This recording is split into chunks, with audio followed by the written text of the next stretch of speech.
Dear Turget Talks friends, good evening and thank you for welcoming us tonight. Me and Mr. Zulfikar Awan, with whom we will be having a talk on addiction, bad habits, and how they became a tool of millions of dollars for big industries, a phenomena of 20th and 21st century as a result of what Courtwright calls limbic capitalism. As a when we say limbic capitalism, the author here refers to a technologically advanced but socially regressive business system in which global industries encourage excessive consumption and addiction by targeting the part of the brain responsible for feeling and quick reaction. Mr. Zulfikar, is always a pleasure to accompany you on the knowledge experience seeking journey. My sincere appreciation for your contribution to Turget Talks. Welcome. Good evening, Amina. Thank you very much for that lovely introduction. You are welcome. So, Professor, to not forget, it's a really important part. Today we will be here in YouTube and in Clubhouse as well.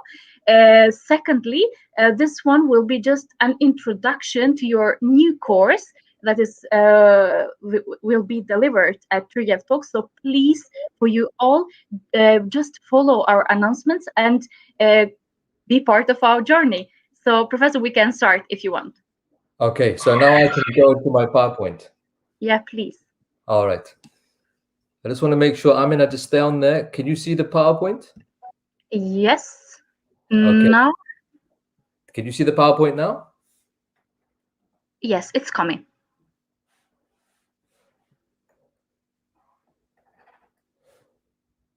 Just let me know when you see it.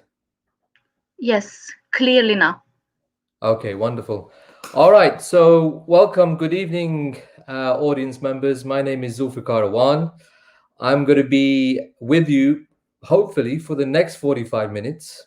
What I'm going to do over these next 45 minutes is give you a very brief and basic introduction to a course that I'm going to start next week on Thursday at 8 p.m., right? It's a 5-hour course.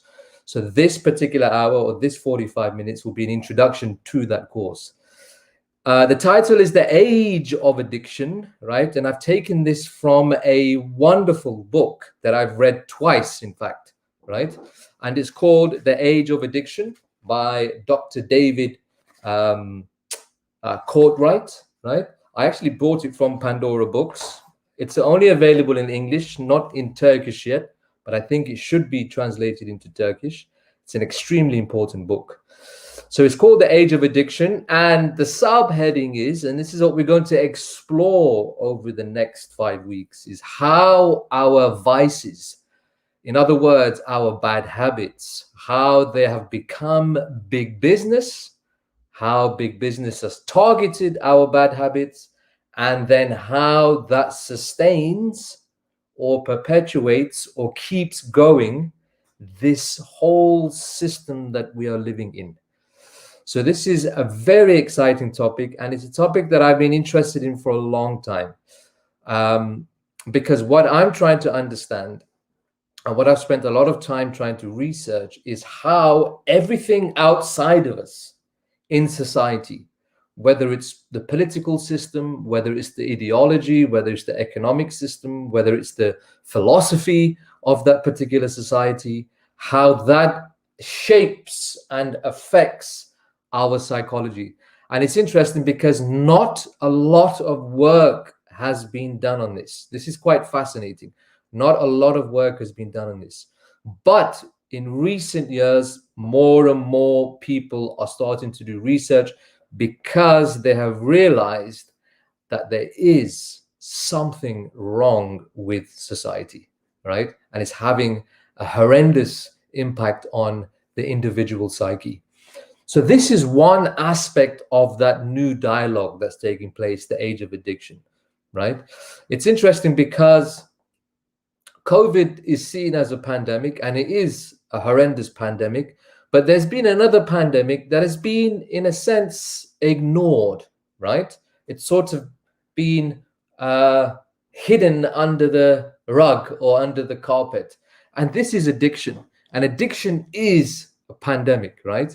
And I'm going to talk about the definition of addiction. I'm going to give you some statistics on different types of addiction. And then I'm going to gently move into what the course is going to, how the course is going to be structured. This is the first time, this is the second time I'm using YouTube Live. I normally use Zoom.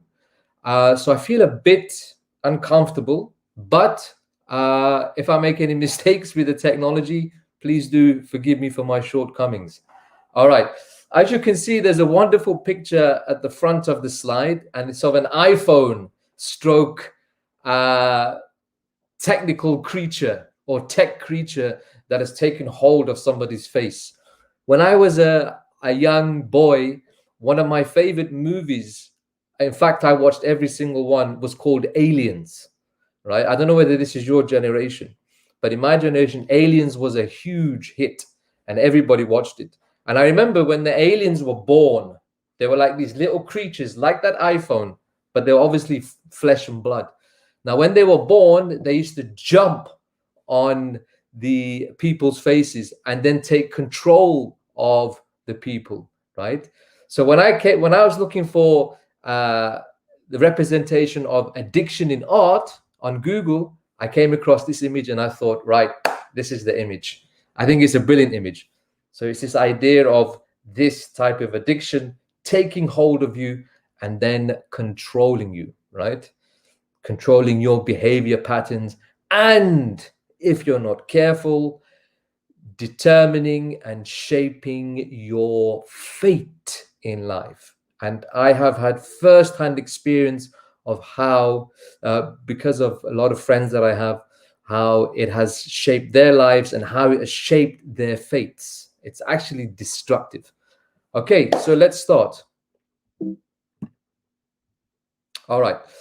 Can everyone see the PowerPoint? I'm going to keep asking this question just to make sure. Amina? Yes, Professor.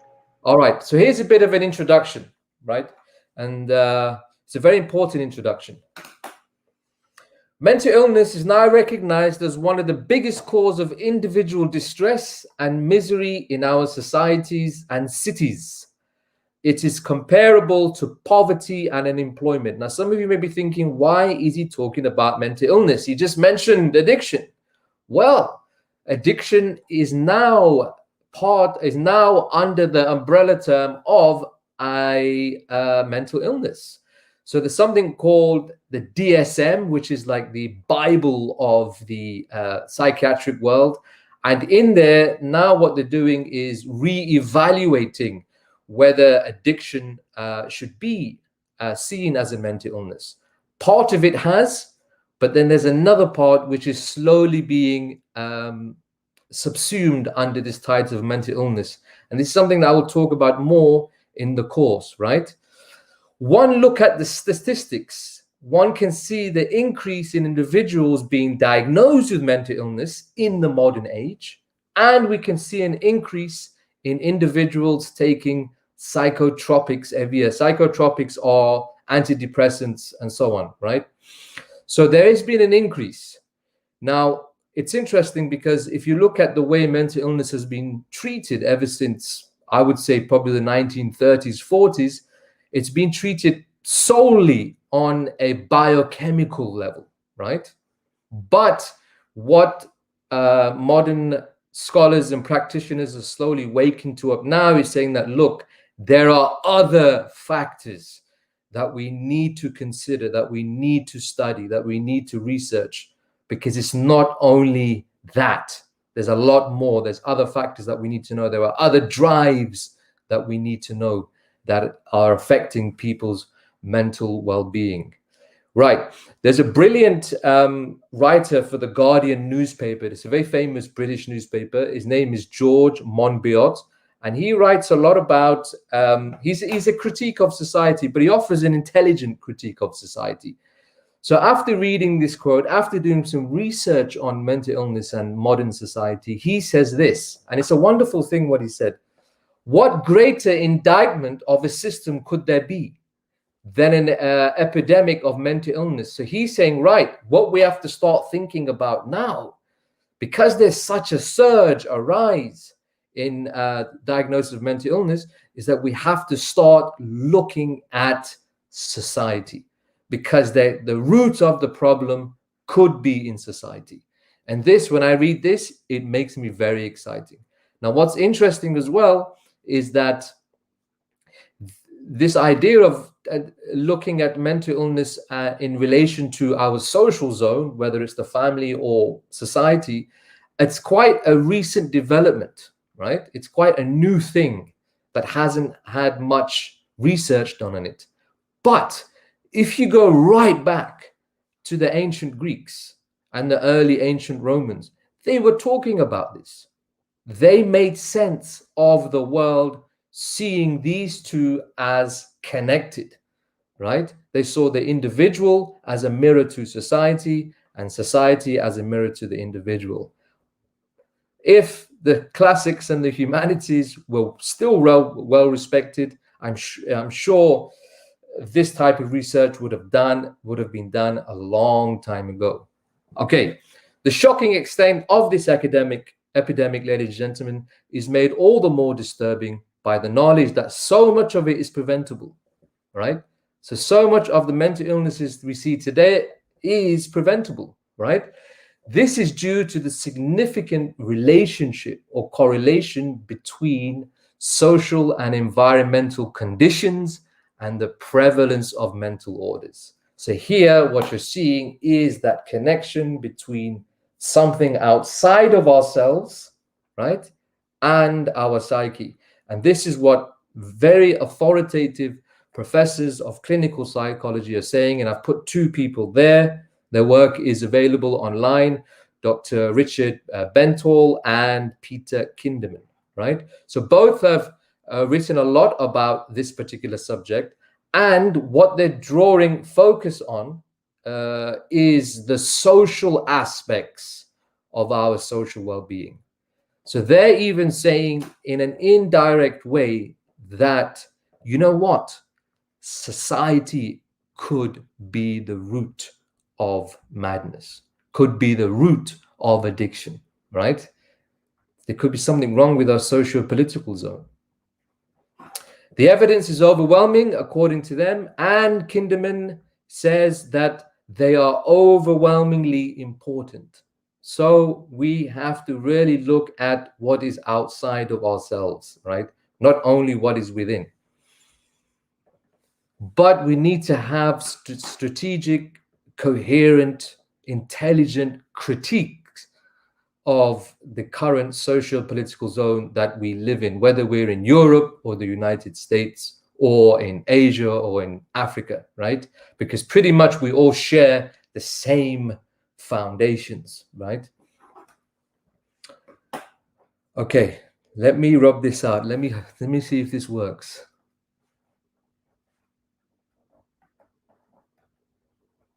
Nope. Undo. Yeah, okay, this is a bit slower, but we'll get there.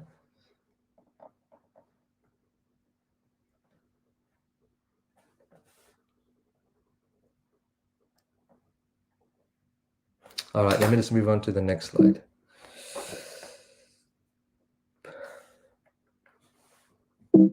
Okay, you don't want to do that?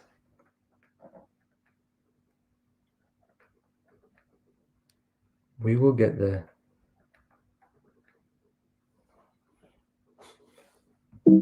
Okay, this thing is not letting me go to my next slide. Come on, technology, don't let me down. This is the point in my presentation where you have to forgive me, like I said at the beginning, because I'm not used to this particular platform.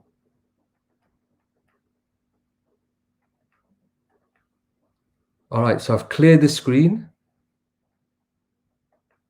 Now, Amina, how do I get to the next screen? Because it's not allowing me to. Okay, I'm just asking for technical support now. Okay. Command plus Z. Okay. All right, can you see that? Yes. All right, I'm just going to leave it like this then. Yes, please. Okay. All right, so what we're seeing what characterizes modern society that we live in, and a lot of different writers have been speaking about this, are experiences of social isolation. You also see this in wait, let me finish your sentence. So experiences social isolation, inequality. There's a huge gap between rich and poor, especially after 2008, which is the collapse of Wall Street. We see intense feelings of alienation and disassociation, right? So these are all characteristics of modernity. Now, if you look at a lot of the poetry of, let's say, the 20th century and 21st century, poetry and literature and art, they were expressing these characteristics of modernity. So, for instance, famous texts like George Orwell's 1984, Huxley's Brave New World, Max Ernst's whole collection of surrealist art. In poetry, it's T.S. Eliot and Ezra Pound, right? So they were all expressing these characteristics, right, of modernity. They were saying, look, this is the impact it's having on the psyche, and we have to get this message across to the people in order for them to begin some type of transformation, to get out of this type of enslavement that we are in, right? And even the basic assumptions and ideology, this is what I really like, and even the basic assumptions and ideology of liberal democracy, materialism, neoliberalism, which is the name of our economic system, itself are seen today to be significant drivers of mental illness and addiction. I love this when these two said this, when these two psychologists said this. Now they're saying, right, this perfect modern system that we've been told about for nearly 100 years, this could actually be the problem. It could be within this system. So we have to look at liberal democracy. We have to look at rational materialism. We have to look at the whole monetary system, which is based on neoliberalism. Are these the significant drivers? Are these what making us miserable, right? What we have seen over the last 100 years is, as civilization has developed or progressed, what we've seen alongside that is the increase in human suffering and misery. And this goes right back to a period in European history known as the Enlightenment. But that's another story for another time. So yes, we have progressed technologically and scientifically, but on a human level, we haven't. And the statistics give us that true story, especially with the statistics of addiction and the increase in people taking medication for any type of mental illness. So yeah, it's quite interesting. But what I like now is that they're slowly waking up and saying, it could be this system that has been sold to us as the perfect system. Something in there. Very, very important. But also, they're not only, this is something interesting, also, they're not only looking at, let's say, the monetary system, they're actually asking serious questions now. Like, for instance, is democracy, the actual political system of democracy, is it good? Is it beneficial for the human psyche? These are the questions that, again, the ancient Greeks were asking. This particular question about democracy and the psyche was asked 500 years before Jesus by a man named Plato, and he wrote a book called The Republic. So again, this is why the humanities and the classics are very important to study. They were asking the same questions as we are today. So it only makes sense to go back to them and see what they said and how they answered it. Okay, so let's move on. So that's a bit of an introduction. Now I'm going to go into addiction more specifically. And I've been looking at the definition of addiction. And if you look at academia, there are so many definitions of addiction. There's so many conflicts that it actually gets very boring. But the best definition that I've come across is by one of my favorite writers on this subject. You should all Google him afterwards. All his videos on YouTube. He's a Hungarian scholar, right, from Hungary, but he migrated to Canada at a very young age. He's a medical doctor, and he specializes in addiction. But he's not only looking at addiction from behind the desk, if you know what I mean. He's not only looking at it in an abstract manner. He's actually been dealing with addicts. He's been at the front line. He's been conversing with them, right? He's lived with them. So he has a real intense experience. So he knows what he's talking about. So this is what he said about addiction. This is his definition of addiction, and I like this. Addiction is manifested in any behavior that a person craves. The first thing you'll notice is that he's saying, look, addiction is not only to do with substances. When you say addiction to someone, they normally think, he's a drug addict or he's an alcoholic. But Dr. Gabor is saying, no, there are a lot of other addictions that have emerged in our modern age, especially from the 1970s, right? So he looks at not only alcohol and drugs, he looks at gaming, he looks at social media, he looks at food addiction, he looks at sex addiction, he looks at negative relationship addiction, right? So he's looking at all of these different destructive behaviors as addictions. So here, addiction is manifested in any behavior that a person craves, finds temporary relief or pleasure in, but suffers negative consequences as a result. So this is a person who craves, let's say, some whiskey, right? And I drink that whiskey and I think, I feel amazing now. I feel so soothing. But I also know that if I drink this whiskey, I'm going to end up, down a destructive path. But even though I know that, I still can't give up, right? Even though I know the destructive end result, I still can't give up, right?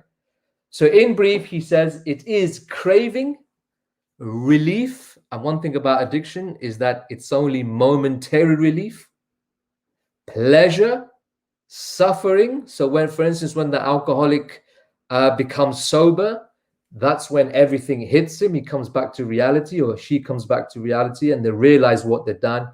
This causes a type of anxiety and suffering, but also the addiction itself causes suffering. For people who are addicts, they feel like they have this demon inside them, and they feel guilty for having that demon inside them. They describe it as a demon. And impaired control. They don't have any control over it. It has become unmanageable.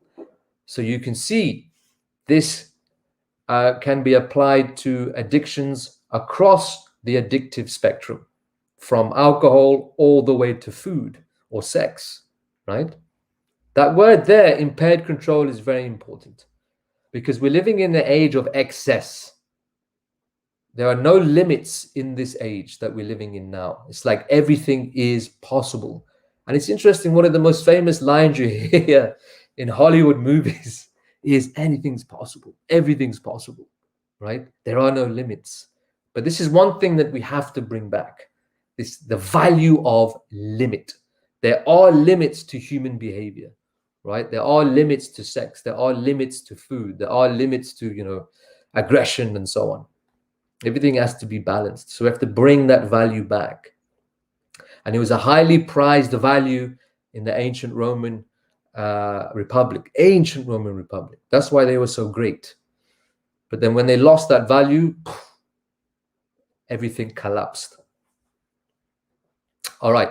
So Dr. Gabor Mate, now he looks at addiction, and this is what I love about him, from a biopsychosocial perspective. So he gives you a total picture. So he looks at the effects on a biochemical level, your biochemical level, my biochemical level. He looks at it from the perspective of the psyche. So he's going in deep into the psyche, right? On a conscious and unconscious level. And he's connecting it to the social zone. He refers to our culture as a toxic culture.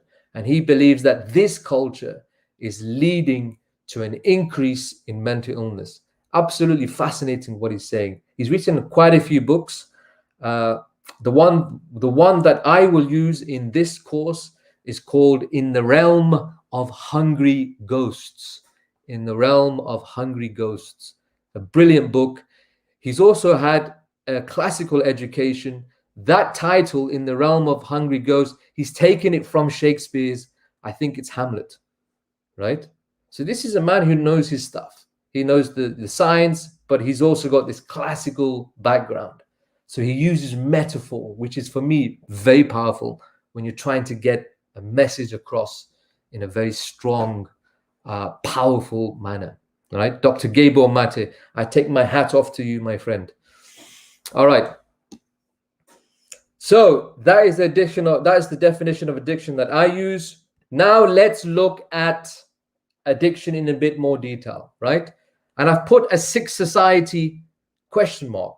Are we living in a sick society, right? Are we living in a sick society? Over the last, I would say, probably 5 or 6 years, I have come across this word quite a bit, either toxic society or sick society, especially since 2000 and I would say 2015. I've seen this in a lot of books that I've been reading. So it shows me that there is a new consciousness that is emerging, right? So something is wrong with our society. We have access to unprecedented wealth, and yet so many people are suffering, right? We have the technology to end hunger and homelessness. We have the resources to provide an education and healthcare to everyone. I know we don't. I know it's not happened, but that has a lot to do with distribution and greed. But all the tools are there to live in a better society, right? Instead, what has happened, especially, by the way, since World War II, and this is something I will talk about in the course, because everything changes after World War II. It is a landmark point in history because everything changes. Instead, wealth, time, and resources have been wasted on destructive activities. And these activities have prevented us from establishing something called contentment and a fulfilled life, which again, I'll talk about in the course. Trillions are spent on illegal drugs. You just have to go on Netflix and look at all of those brilliant drama series on the drug trade. On average, 5 hours a day is spent on watching pornography. I mean, how deadly is that? 5 hours a day. And I'll tell you something else what's interesting about this. You'd think that the observer or the watcher of porn is watching it at night. It's actually not.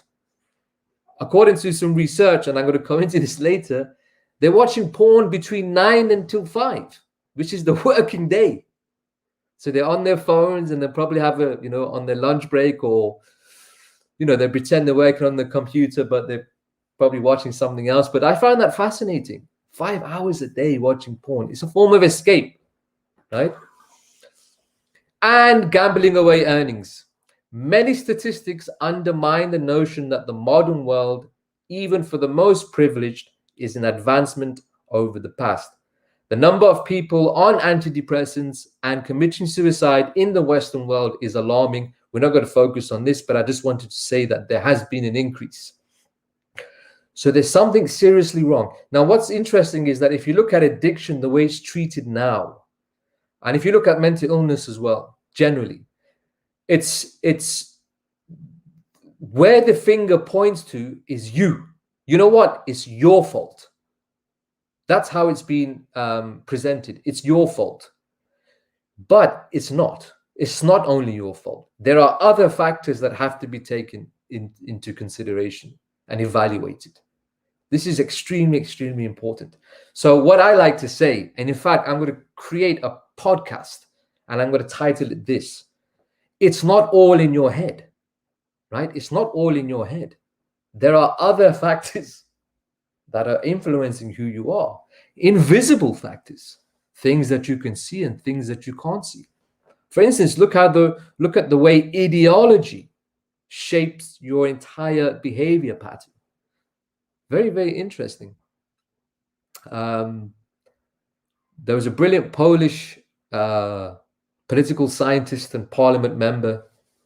I forgot his name, but he wrote a book on how similar, this is interesting, how similar liberal democracy is to the Marxist political system. How similar they are from, this is interesting, from a metaphysical level onwards, right?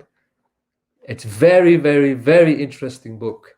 And when he published that book, I think it was like 3 years ago, I mean, he came under attack from the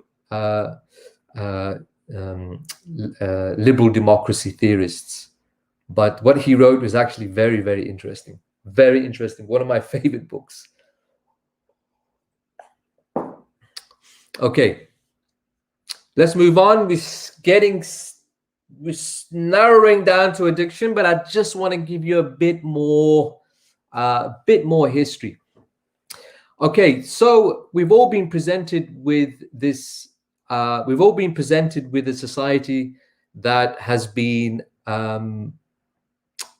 said to be the best society. For instance, we've got the best political system. We've got the best economic system. We've never had it so good ever, right? People have a choice, more choice now than they ever did, and so on. We're living in better living conditions and so on.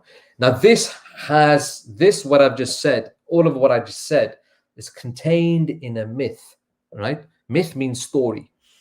And this story first emerges in the European Enlightenment movement, which is in Europe about 16th, 17th century, right? Now, one of the main myths that came out of the Enlightenment was called the myth of progress. Like I said before, this is the idea that society, I can't write with this pen, sorry, it's this technology. So society is forever progressing because of science, because we've got a scientific method, right? And everything's just got to get better. So as a result of that myth, a lot of different scholars then take that myth and develop their own theories in their own specialist fields to confirm that myth. So if you look at, for instance, Auguste Comte, who I don't like at all, he's seen as the father of positivism. Now, he promoted this worldview of progress as a result of the Enlightenment myth. He argued that society develops in 3 stages. So the theological, right? So this is the idea that there is a connection between man and the divine is, present in the world and so on, God.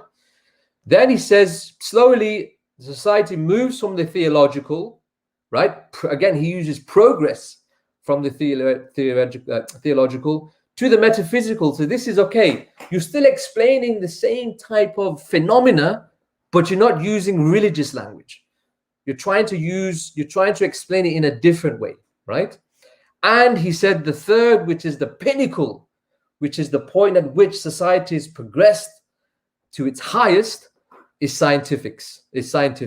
And he's saying once society reaches the scientific, then it's in its last stage and its most progressed stage, right? After Comte, you have Marx. He was a scientific socialist. He said that society will advance based on economic principles. So think about his idea of class culture and class conflict, and think about what he said about historical materialism.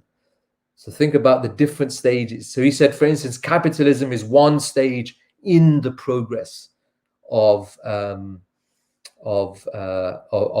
And he said capitalism will fall as a result of the revolution of the working peoples, and then a new society, a new type of, again, utopia will be established. So again, he's looking at it in this manner. Charles Darwin then takes this myth of progress and he looks at it from a genetic or biological perspective. He obviously spoke about natural selection. So think about the idea of apes to where we are now. And his followers said that the human being is still, in a sense, this is quite a new debate that's going on, is progressing, right? And some of them say we've reached our highest in the stage of evolution, but now there's a whole other debate that really started in 1998. And this is the debate, or this is the dialogue around something called transhumanism. So this is the idea that, well, what's going to happen when you combine biology, or the human flesh and blood, with technology? And you see and then you see this type of I call it fantasy in one sense. You see this fantasy in the movie called I, Robot with Will Smith, right? So whenever things emerge in movies, they're like trying to capture intellectual trends. So transhumanism, there's actually a very good book written by a man named Francis Fukuyama on this subject. He's looking at transhumanism. I don't agree with this other stuff, the end of history and all that. No, I don't agree with that. But this book, he actually says some very interesting things. So they all forecast a better society, right? Based on scientific inquiry. So this has been like the myth that we have been told through education, and that we have lived by, because we live through stories, right? We live by stories, whether the story comes from our family or from society. What I've always said, I said this yesterday in yesterday's class, you must discover your own story. Live your own story, not somebody else's. Don't be a character in somebody else's movie. Be a character in your own movie. Direct your own movie, in fact. Okay, the optimistic predictions of the 18th and 19th centuries, here's the point, however, fell flat in the 20th century with the rise of mental illnesses and one sub heading of mental illness, addiction.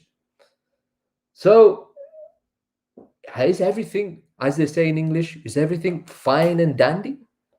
No, right? And you just have to look at the stats. Okay, let's move on. All right. If you look at addiction, right, whether it's, again, alcohol or food or whatever, a lot of the literature has basically said that one of the causes of addiction is basically a society or a world, which is modernity, without purpose and morality, right? And if you look at philosophy, they say that, and I'm giving an example of Nietzsche here, that a particular type of human being will emerge under this liberal democratic capitalist system who will have no direction, who will have no purpose, and as a result will act in a particular way. And Nietzsche calls this particular form or psychology of person the last men. You can see it in the movie Fight Club at the beginning. Edward Norton is the last man, but he tries to break out of it. Anyway, one of the best pieces of evidence that something is wrong with our society, that we're living in a sick society, that it is a toxic society, toxic culture, is the sheer number of people suffering from addiction or addictions. Okay, let's look at some of the stats. I'm not going to go through it in detail, right? Cocaine, let's look at cocaine, right? And this is basically based on stats in the United States, but in the course, I'm giving stats from Europe, from Asia, from the United States.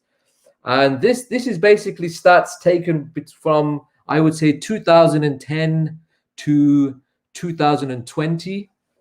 And the reason why I'm focusing on that period, because I want to see what has happened to addiction and what has happened to mental illness since the crash of Wall Street in 2008. And what you'll see from the stats is that everything has just gone up. Now, I would say over the last year, it's probably had a very steep incline as a result of people, staying at home and, isolating, and as a result, feeling more stressed and alienated and so on. But the alcohol industry is doing very well under COVID. very well. Okay, so among those 18 to 25, 9% of those surveyed said that they had used cocaine, including crack. And look at the high school students, 5% of 12 graders, which is what, I think 17, 18 years of age, had used cocaine at some point in their young lives. Now, the problem with this type of research is that not everyone is going to be honest. The figures are much higher, right? And this is again, if you look at the figures from 2018 onwards, it's actually much, much higher. This is a very interesting addiction, right? Opioid addiction. This is over the counter drugs, pain relief, right? Pain relief. It actually has become very popular. Opioid addiction is driving the overdose epidemic. And I'll give you the references to these papers in the course. Opioid addiction is driving the overdose epidemic, with 20,000 overdose deaths related to prescription painkillers and 12,000 overdose deaths related to heroin in 2015.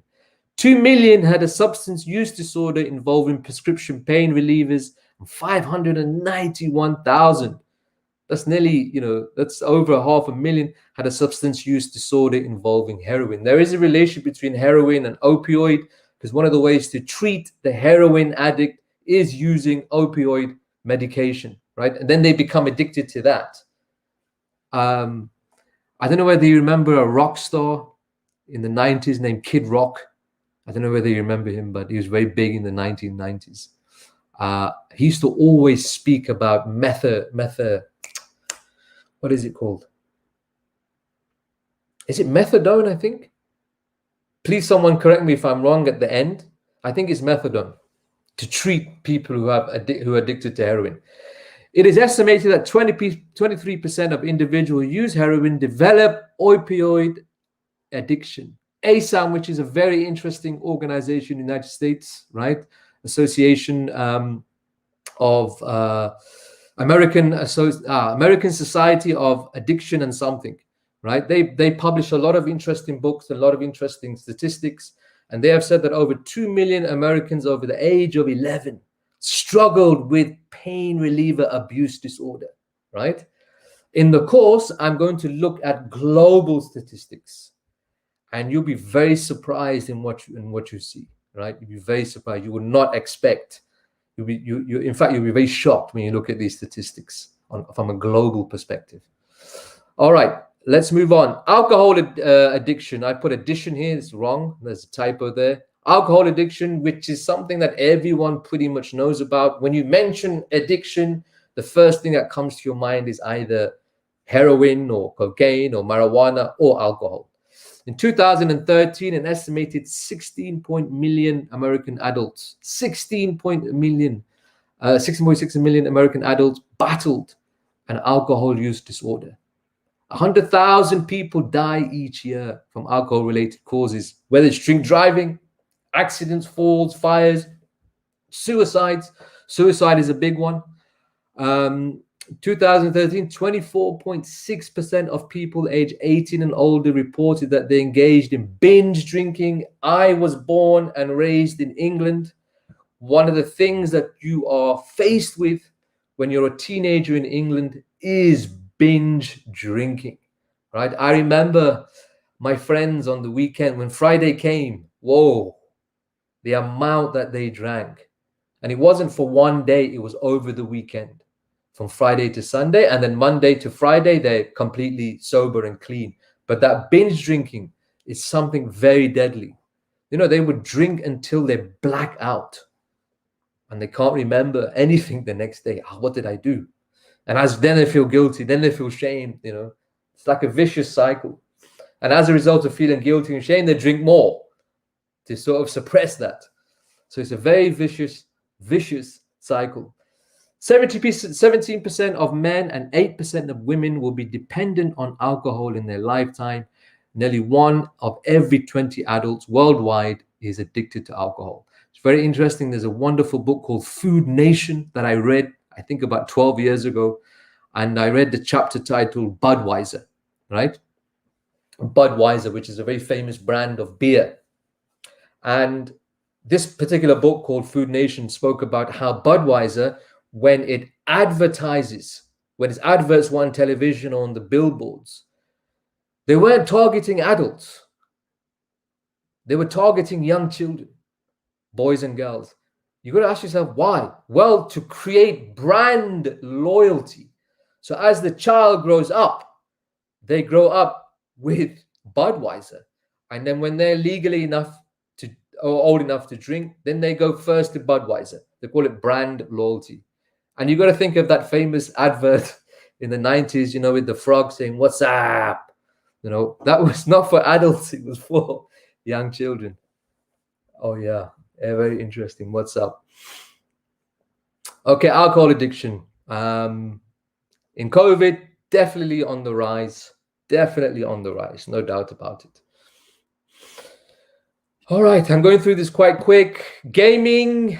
This is what I love about Dr. Gabor Mate, right?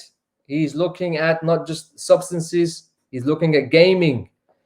Now, I just learned recently that there's been an increase in gaming rehab centers.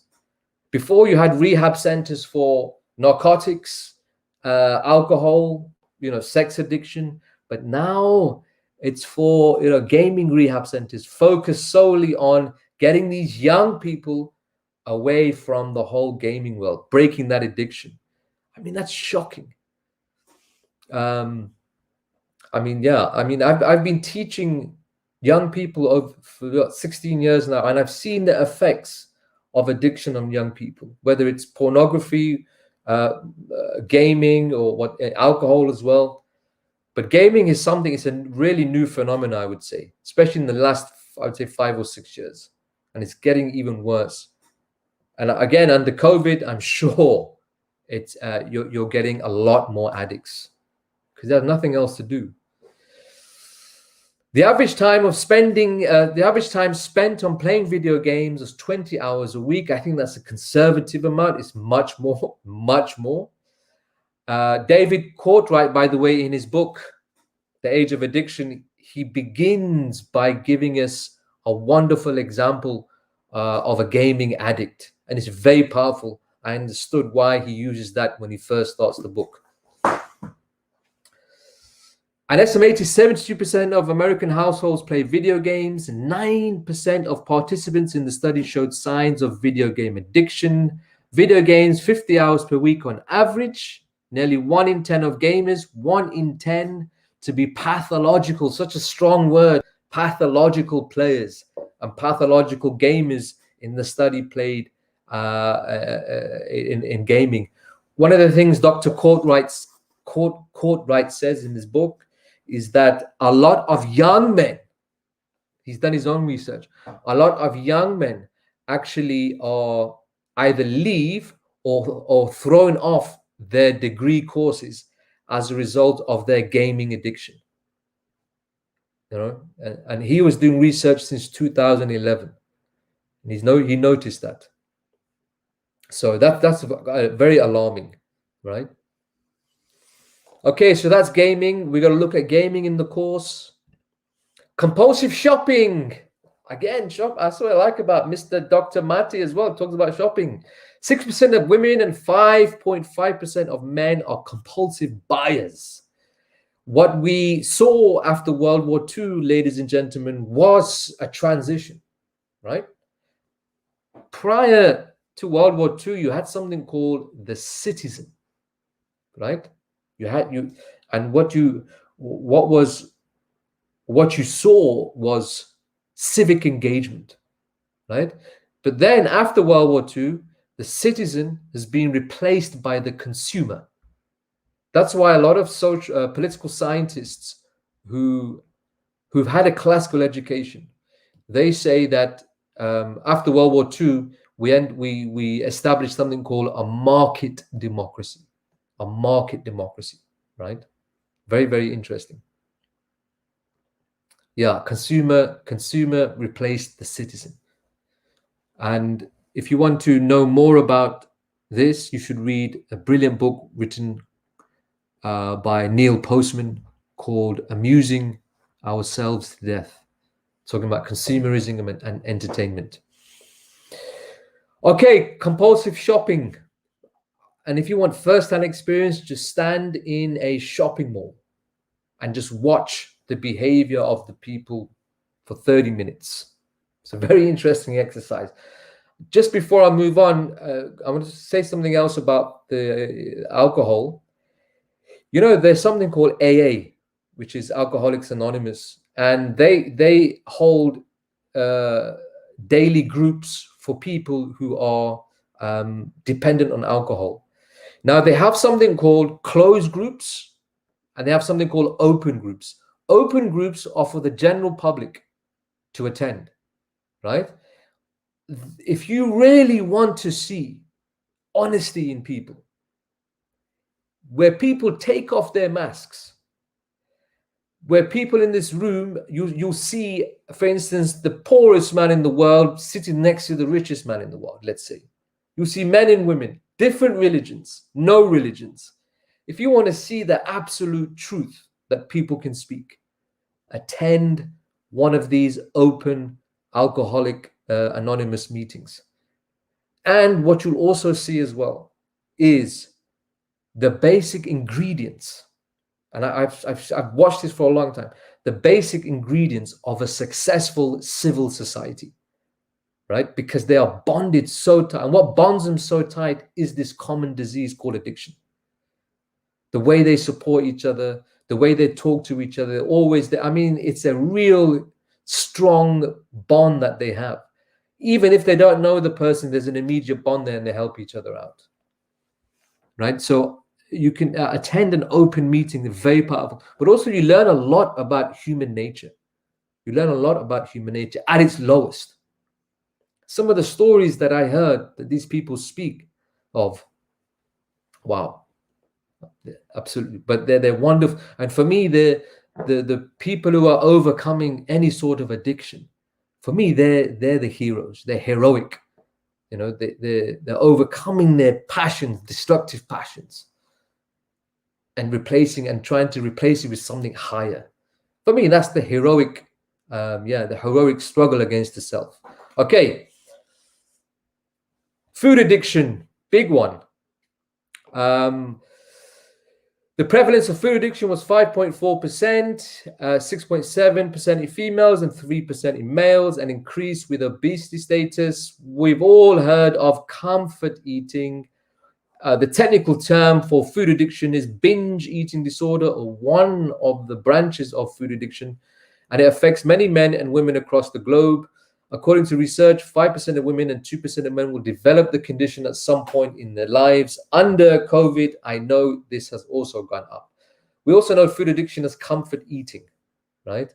And it's interesting, a lot of these vices that we have covered briefly, shopping, addiction, food addiction, etc., these are also known as, in traditional language, as the 7 deadly sins. They also come under the 7 deadly sins. If you read Dante's Inferno, right? Brilliant book, brilliant poem. He has to descend into hell first, right?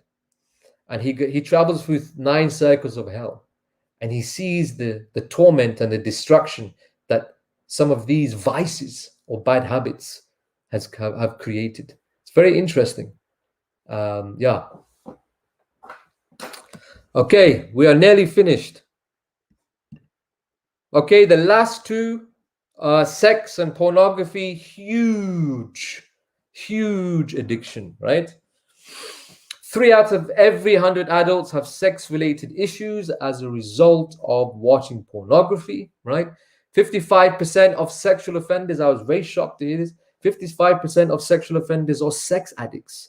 71% of child molesters are sex addicts.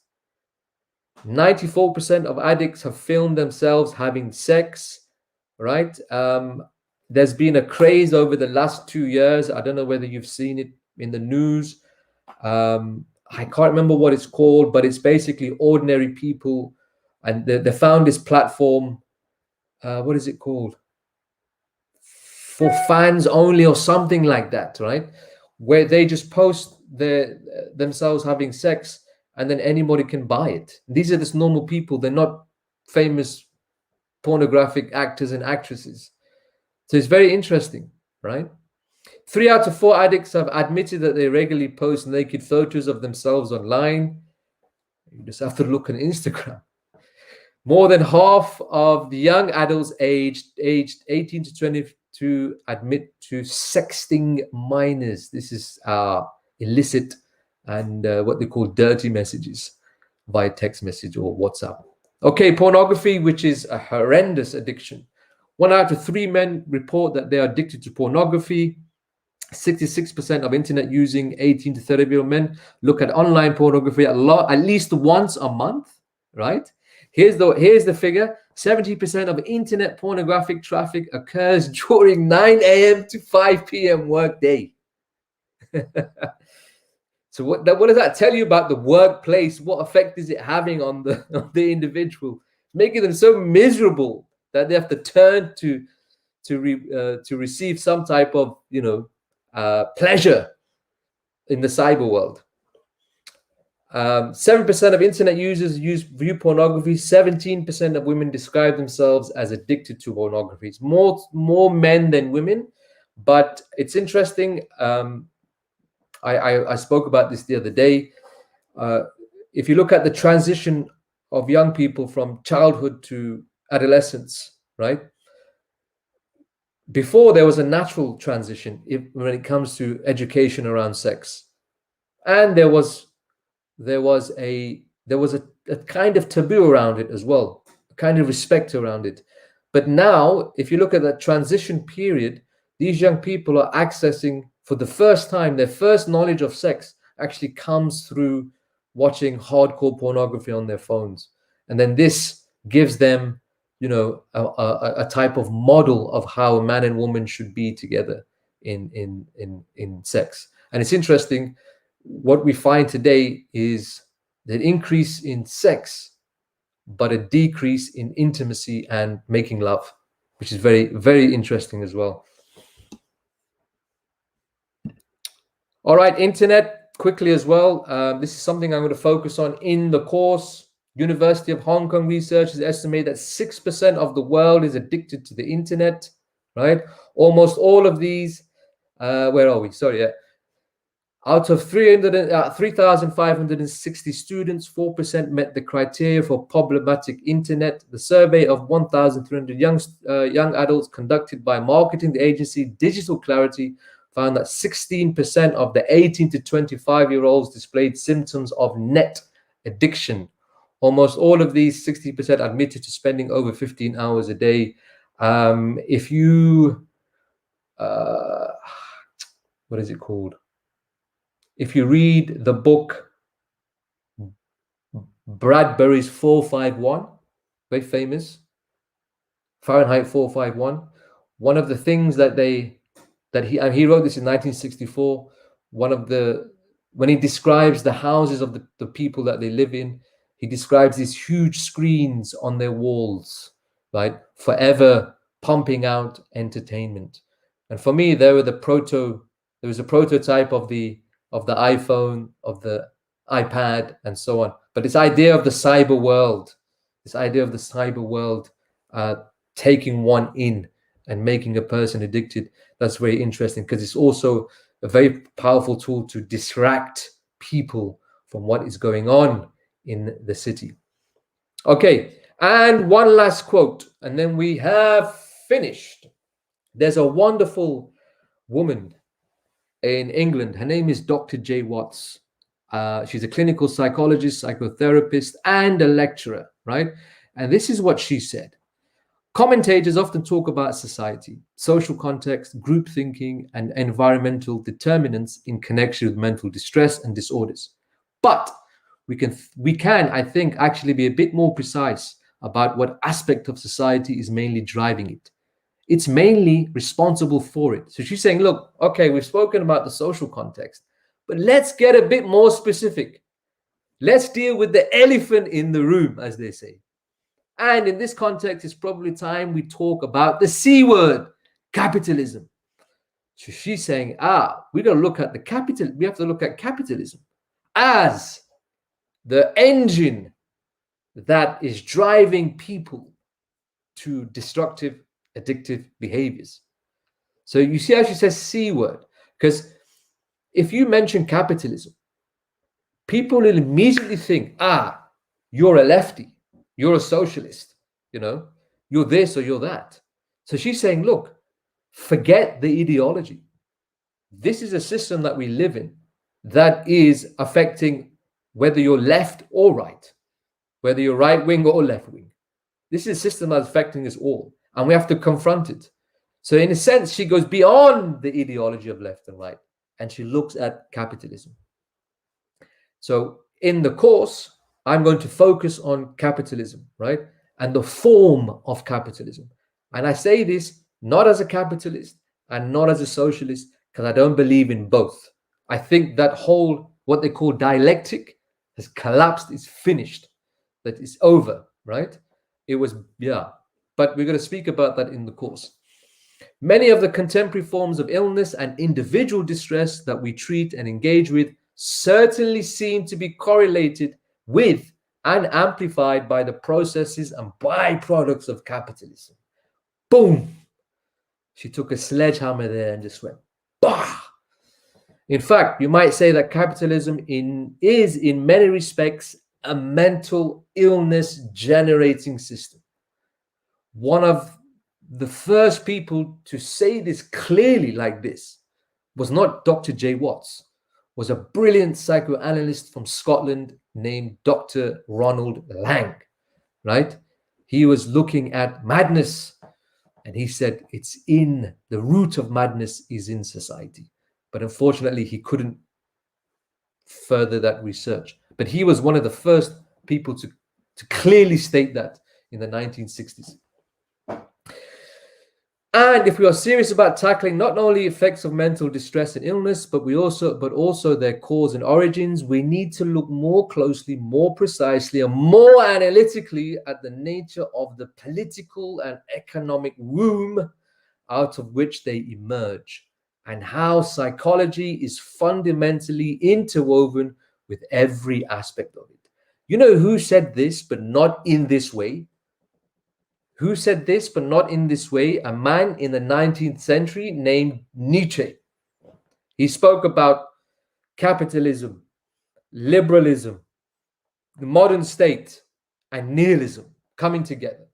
And he said, it's going to create this type of psychology. I mean, Nietzsche said that. Nietzsche is something. Okay, so that's Dr. J. Watts. She writes a lot for the Guardian paper, but she's also on Twitter. She comes out with some very interesting statements on Twitter, very original. Okay, I've finished now. There are two main guides that I'm going to use in the course over the 5 weeks, right? So for the outward, to understand how the drivers of addiction from the outward affect us, how they affect us, right? We're going to focus on the work of Dr. David Courtwright here, the man on the left, on my left, right? So we're going to look at how big business uses our vices to perpetuate the capitalist system.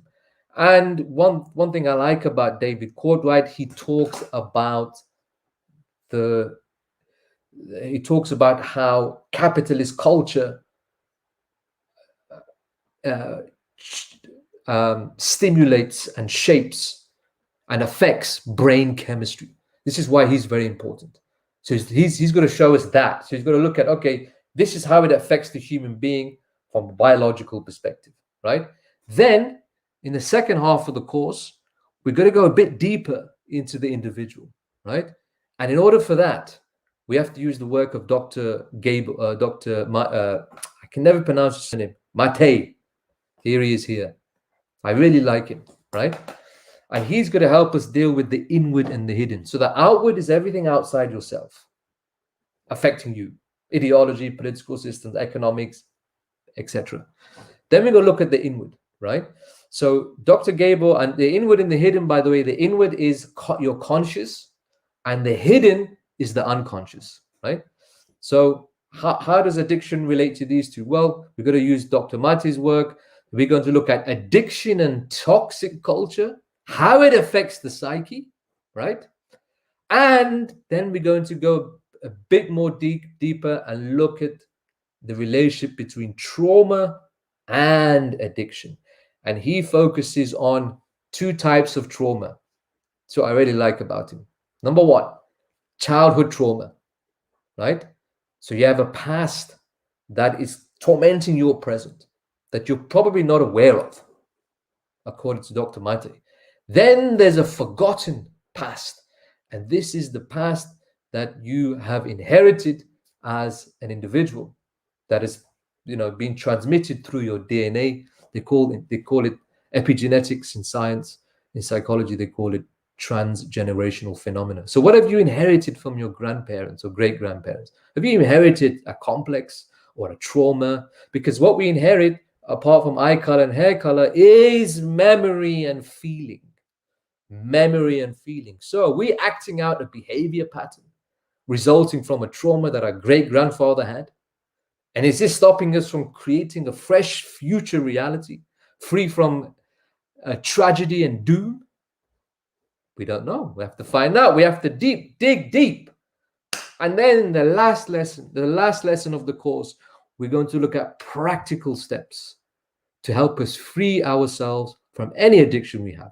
Sugar addiction, sex, gaming, alcohol, heroin, you name it. So we're going to look at practical steps that have been extremely successful. Okay, one last slide. I want to talk to you about two things: the difference between pleasure and happiness, because today they're used interchangeably. People think they're the same thing. Okay, and this I want to say this now because I'm going to use this in the course. So what is pleasure? Pleasure is short-lived, right? It's short-lived. For instance, when you drink alcohol or you have ice cream, it's like a short-lived buzz, right? It's something that happens. Happiness is something that's long-lived. This is according to Dr. Lustwing. He wrote a book called The Hacking of the American Mind. Brilliant book, The Hacking of the American Mind.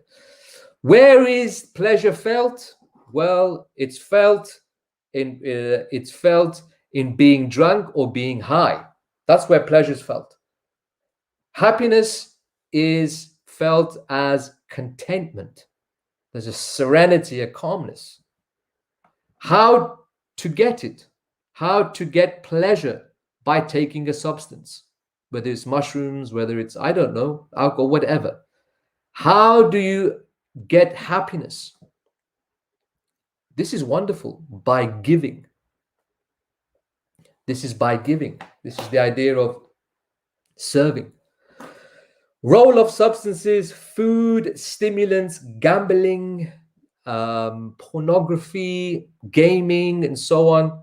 In happiness, there's a NA for that. How is it experienced? I found this fascinating. Pleasure is experienced alone, but happiness is shared in group settings. When taken to the extreme, what happens to pleasure? It leads to addiction and destruction.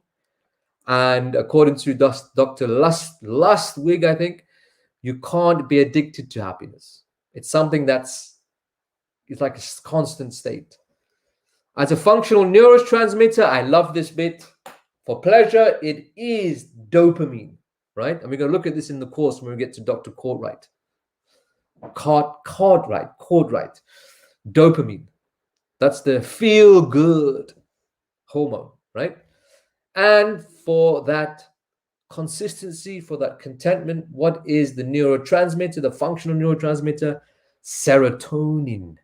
So, can we safely say, or is it too premature to say yet, that our culture is dominated by dopamine, right?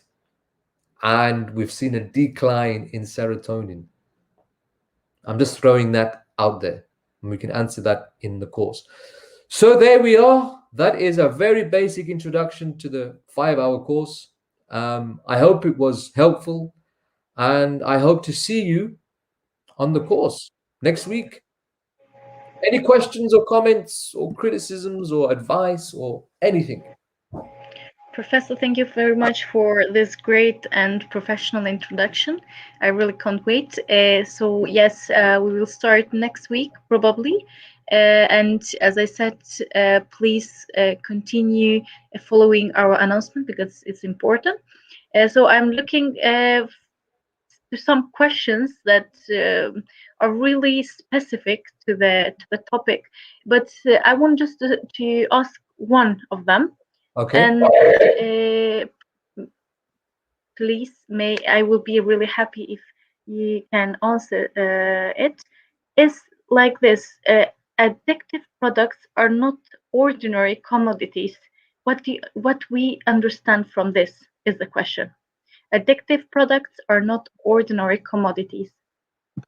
Some one of our That's actually a very good. listeners That's actually a very asked. good question, because what Dr. Courtwright is saying in Mm-hmm, The Age of Addiction is that they have become ordinary products.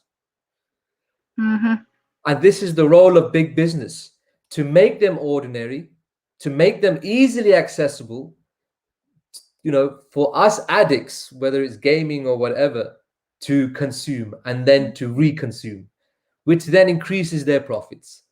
So before it was, out of reach, but now it's mm-hmm, like ordinary, everyday things we can get hold of. Now, Courtwright is saying that big business, and we'll focus on this in the course, mm-hmm, big business actually produces products to increase our dopamine levels. This is limbic mm-hmm. capitalism, right? So yeah. So yeah, Yes. we'll explore that more in the course. But I like that. I like that he or she asked that. Very important. Very important, in fact. Another one is like it's big business on a global scale, reconfiguring our brains, and can we do anything about it, about the reconfiguration? The reconfiguration, yes. Yeah. From a bio, from a we're going to look at it. We're going to look at how big business reconfigures us. Mm-hmm, That's Albright is a specialist in that, and he talks about the neurotransmitters and the neural pathways. So we're going to look at that. And what can we do about it? Lesson 5, the steps. The okay. steps, I'm telling you, I'm going to tell you something now. If you follow these steps, and there's only 12, and you implement them, right, you will be free from pretty much any addiction that you have. I guarantee you that if you follow these steps. Perfect. So, yes, please accept my deepest thanks and for such a wonderful contribution. And I need to, I guess, end it here, this lesson.